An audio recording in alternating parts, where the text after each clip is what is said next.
3 months into my pregnancy, my husband suddenly asked for a divorce. I rushed to find him, only to overhear him chatting with a friend, claiming he had been reborn, that he'd come back in this life specifically to make things right with his childhood sweetheart, Delia Pruitt. His friend was stunned. "Are you out of your mind? Your wife is 3 months pregnant? Aren't you afraid she'll get so angry she'll terminate the pregnancy?" James Stevens laughed it off, utterly unconcerned. "Why would I worry? Linda Hayward went through 10 rounds of IVF to finally get pregnant. There's no way she'd just throw that away. Besides," he continued, "if she divorces me, she can go back to her parents. But Delia has no family. After divorcing that deadbeat, she's been raising her kid all alone. Do you know how hard that is? I've got it all figured out. Once Delia's child turns 10, I'll go back to Linda. It's only 5 years, no big deal." I stood frozen outside the door, numb to my core. My fingers moved on their own, dialing a number. "Hello. I'd like to schedule an abortion as soon as possible." Later, James deliberately arranged for us to finalize our divorce on the same day he and Delia would register their marriage. But this time, things were different. That day, the man who had always been so aloof, so coldly composed, looked like he'd lost his mind. His eyes locked onto my flat stomach, his voice cracking with something close to hysteria. "Where's my child? Where's our child? You promised me you wanted to have a baby with me. Linda, are you sure you want to go through with this?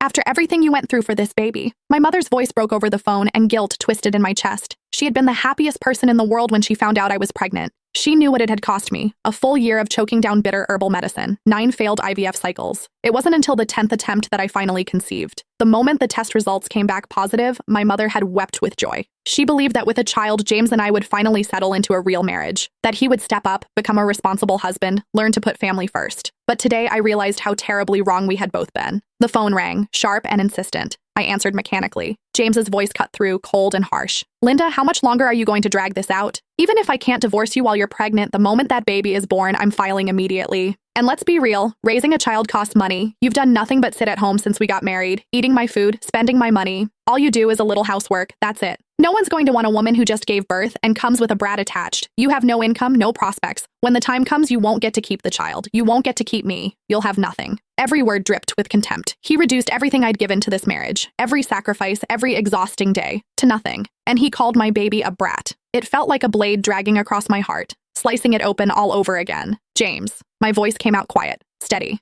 He went silent on the other end. "I agree to the divorce."